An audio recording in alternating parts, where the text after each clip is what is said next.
ನಮಸ್ಕಾರ. CTET 2026ರ ಅಧಿಕೃತ ಅಧಿಸೂಚನೆ ಬಂದೇ ಬಿಡ್ತು.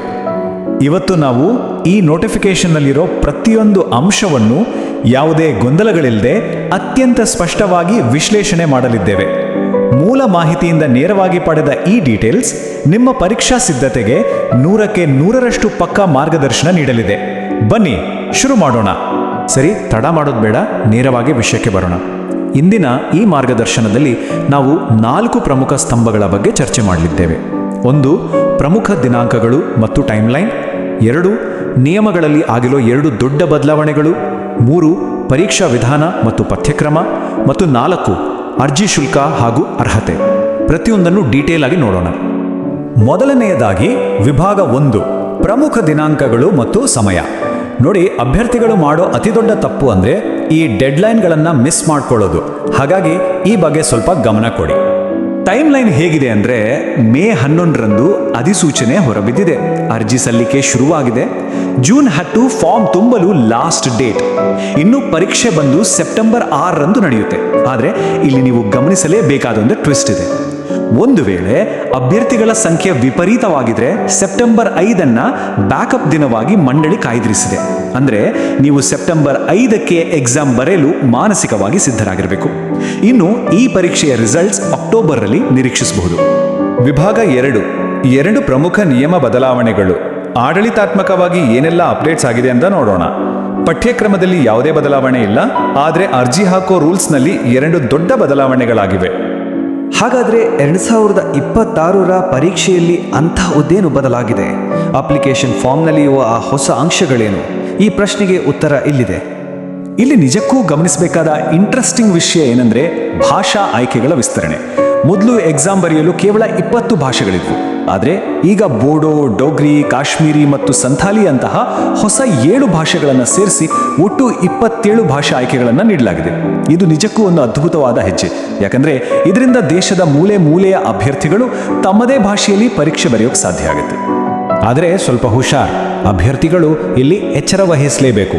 ಈ ಬಾರಿ CBSE ಪರೀಕ್ಷಾ ನಗರವನ್ನ ಅಂದರೆ ಎಕ್ಸಾಮ್ ಸಿಟಿಯನ್ನ ಆಯ್ಕೆ ಮಾಡಿಕೊಳ್ಳೋ ಆಪ್ಷನ್ ಅನ್ನೇ ತೆಗೆದಾಕಿದೆ. ಹೌದು, ನೀವು ಕೇಳಿದ್ದು ನಿಜ. ನೀವು ನೀಡುವ ವಿಳಾಸದ ಆಧಾರದ ಮೇಲೆ ಮಂಡಳಿಯೇ ಯಾದೃಚ್ಛಿಕವಾಗಿ ಅಂದರೆ ರ್ಯಾಂಡಮ್ ಆಗಿ ಪರೀಕ್ಷಾ ಕೇಂದ್ರವನ್ನ ಹಂಚಿಕೆ ಮಾಡುತ್ತೆ. ಹಾಗಾಗಿ ಅರ್ಜಿ ತುಂಬುವಾಗ ನೀವು ಕೊಡೋ ಅಡ್ರೆಸ್ ಪಕ್ಕಾ ಇರಬೇಕು. ಇಲ್ಲಾಂದ್ರೆ ಎಲ್ಲೋ ದೂರದ ಊರಿಗೆ ಹೋಗಿ ಎಕ್ಸಾಮ್ ಬರೆಯೋ ಪರಿಸ್ಥಿತಿ ಬರ್ಬೋದು. ಈಗ 3ನೇ ವಿಭಾಗ, ಪರೀಕ್ಷೆಯ ವಿಧಾನ ಮತ್ತು ಪಠ್ಯಕ್ರಮ. ಟೆಸ್ಟ್ ಫಾರ್ಮ್ಯಾಟ್ ಬಗ್ಗೆ ಯಾರಿಗೂ ಆತಂಕ ಬೇಡ. ಇದರ ಸ್ವರೂಪ ತುಂಬಾನೇ ಕ್ಲಿಯರ್ ಆಗಿದೆ. ಇದು CTETನ ಗೋಲ್ಡನ್ ರೂಲ್ ಅನ್ನ ಸಖತ್ತಾಗಿ ವಿವರಿಸುತ್ತೆ ನೋಡಿ. 150 ಪ್ರಶ್ನೆಗಳು, 150 ಅಂಕಗಳು ಮತ್ತು ಪರೀಕ್ಷೆ ಮುಗಿಸಲು 150 ನಿಮಿಷಗಳ ಟೈಮ್. ಅಂದರೆ ಪ್ರತಿ ಪ್ರಶ್ನೆಗೆ ಕರೆಕ್ಟಾಗಿ 1 ನಿಮಿಷ. ಇದು ಆಫ್ಲೈನ್ ಎಕ್ಸಾಮ್ ಆಗಿದ್ದು 2 ಭಾಷೆಗಳಲ್ಲಿರುತ್ತೆ. ಮತ್ತು ಎಲ್ಲಕ್ಕಿಂತ ದೊಡ್ಡ ರಿಲೀಫ್ ಏನಂದ್ರೆ ಇಲ್ಲಿ ಯಾವುದೇ ನೆಗೆಟಿವ್ ಮಾರ್ಕಿಂಗ್ ಇಲ್ಲ. ಈ ಸ್ಟ್ರಕ್ಚರ್ ಅನ್ನ ಸ್ಪಷ್ಟವಾಗಿ ಅರ್ಥ ಮಾಡ್ಕೊಳ್ಳಿ. ಪತ್ರಿಕೆ 2 ಈಗ ಬೆಳಗಿನ ಪಾಳಿಯಲ್ಲಿ 9:30ಕ್ಕೆ ನಡೆಯುತ್ತೆ. ಇದರಲ್ಲಿ ಶಿಶು ವಿಕಾಸ ಮತ್ತು ಬೋಧನಾಶಾಸ್ತ್ರ ಅಂದರೆ CDP, ಹಾಗೆ ಭಾಷೆ 1 ಮತ್ತು ಭಾಷೆ 2 ತಲಾ 30 ಅಂಕಗಳಿಗೆ ಇರುತ್ತೆ. ಜೊತೆಗೆ ಗಣಿತ ಮತ್ತು ವಿಜ್ಞಾನ ಅಥವಾ ಸಮಾಜ ವಿಜ್ಞಾನ 60 ಅಂಕಗಳಿಗೆ ಇರುತ್ತೆ. ಇನ್ನು ಪತ್ರಿಕೆ 1 ಮಧ್ಯಾಹ್ನ 2:30ಕ್ಕೆ ನಡೆಯದಿದ್ದು ಇದರಲ್ಲಿ CDP, 2 ಭಾಷೆಗಳು, ಗಣಿತ ಮತ್ತು ಪರಿಸರ ಅಧ್ಯಯನ ತಲಾ 30 ಅಂಕಗಳನ್ನು ಹೊಂದಿರ್ತವೆ. ಅರ್ಜಿ ತುಂಬುವಾಗ ಈ ಪ್ರಾಯೋಗಿಕ ಪ್ರೋ ಟಿಪ್ಸ್ ನಿಮಗೆ ಬಹಳ ಹೆಲ್ಪ್ ಆಗುತ್ತೆ. ಮೊದಲನೇದಾಗಿ, ನಿಮ್ಮ ಹೆಸರು 10ನೇ ತರಗತಿಯ ಮಾರ್ಕ್ಸ್ ಕಾರ್ಡ್ನಲ್ಲಿ ಹೇಗಿದೆಯೋ ಡಿಟ್ಟೋ ಹಾಗೇ ಇರಬೇಕು. ಒಂದು ಸಣ್ಣ ಸ್ಪೆಲ್ಲಿಂಗ್ ಮಿಸ್ಟೇಕ್ ಆದರೂ ಮುಂದೆ ಡಿಜಿಲಾಕರ್ನಲ್ಲಿ ಸರ್ಟಿಫಿಕೇಟ್ ಪಡೆಯುವಾಗ ದೊಡ್ಡ ತಲೆನೋವಾಗುತ್ತೆ. ಹಾಗೆಯೇ ಭಾಷೆ 1 ಮತ್ತು ಭಾಷೆ 2 ಕಡ್ಡಾಯವಾಗಿ ಬೇರೆ ಬೇರೆ ಇರಬೇಕು. ಫೋಟೋ ಅಪ್ಲೋಡ್ ಮಾಡುವಾಗ ಅದರ ಸೈಜ್ 10ರಿಂದ 100 KB ಒಳಗಿರೋದನ್ನು ಖಚಿತಪಡಿಸಿಕೊಳ್ಳಿ. ಕೊನೆಯದಾಗಿ ವಿಭಾಗ 4, ಅರ್ಜಿ ಶುಲ್ಕ ಮತ್ತು ಅರ್ಹತೆ. ಯಾರೆಲ್ಲ ಈ ಎಕ್ಸಾಮ್ ಬರೀಬಹುದು ಮತ್ತು ಫೀಸ್ ಎಷ್ಟು ಕಟ್ಟಬೇಕು? ಅರ್ಹತೆ ಬಗ್ಗೆ ಟೆನ್ಷನ್ ತಗೋಬೇಡಿ. ಇದು ತುಂಬಾನೇ ಸಿಂಪಲ್ ಮತ್ತು ಇನ್ಕ್ಲೂಸಿವ್. ನೀವು BEd ಅಥವಾ DLEdಗೆ ಅಡ್ಮಿಷನ್ ಪಡೆದಿದ್ದೀರಾ? ಹಾಗಾದರೆ ನೀವು ಎಲಿಜಿಬಲ್. ಕಾಲೇಜಿನ ಮೊದಲ ದಿನದ ವಿದ್ಯಾರ್ಥಿ ಕೂಡ ಅಪ್ಲಿಕೇಶನ್ ಹಾಕಬಹುದು. ಇದಕ್ಕೆ ಯಾವುದೇ ಗರಿಷ್ಠ ವಯೋಮಿತಿ ಇಲ್ಲ. ಜೊತೆಗೆ ನೀವು ಎಷ್ಟು ಬಾರಿ ಆದರೂ ಈ ಪರೀಕ್ಷೆಯನ್ನು ಬರೀಬಹುದು. ಈಗ ಫೀ ಸ್ಟ್ರಕ್ಚರ್ ಕಡೆ ಒಮ್ಮೆ ಗಮನ ಹರಿಸೋಣ. ಸಾಮಾನ್ಯ ಮತ್ತು OBC ಅಭ್ಯರ್ಥಿಗಳಿಗೆ ಒಂದೇ ಪತ್ರಿಕೆ ಬರೆಯೋದಾದರೆ 1,000 ರೂಪಾಯಿ, ಅದೇ 2 ಪತ್ರಿಕೆಗಳಾದರೆ 1,700 ರೂಪಾಯಿ.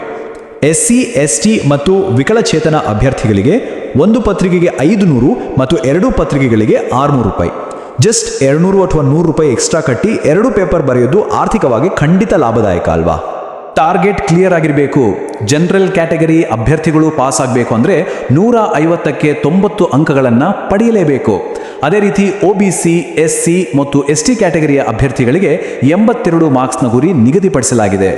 ಸೊ ನಿಮ್ಮ ಪ್ರಿಪರೇಷನ್ ಈ ಸ್ಕೋರ್ಗಿಂತ ಮೇಲಿರೋ ಹಾಗೆ ಪ್ಲಾನ್ ಮಾಡ್ಕೊಳ್ಳಿ. ನಿಮಗೆಲ್ಲ ಒಂದು ಖುಷಿಯ ವಿಚಾರ ಹೇಳ್ತೀನಿ ಕೇಳಿ.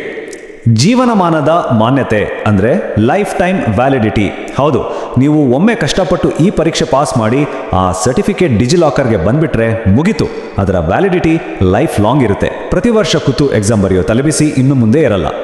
ಹಾಗಾದರೆ ಫೈನಲ್ ಆಗಿ ಒಂದು ಪ್ರಶ್ನೆ, ಆ ಲೈಫ್ ಟೈಮ್ ವ್ಯಾಲಿಡಿಟಿ ಇರೋ CTET ಸರ್ಟಿಫಿಕೇಟನ್ನು ನಿಮ್ದಾಗಿಸ್ಕೊಳ್ಳೋಕ್ಕೆ ಈ ವರ್ಷನೇ ಸರಿಯಾದ ಸಮಯ ಅಲ್ವಾ? ಪಕ್ಕಾ ಪ್ಲ್ಯಾನ್ ಮಾಡ್ಕೊಳ್ಳಿ, ಪ್ರಿಪ್ರೇಷನ್ ಶುರು ಮಾಡಿ. All the best.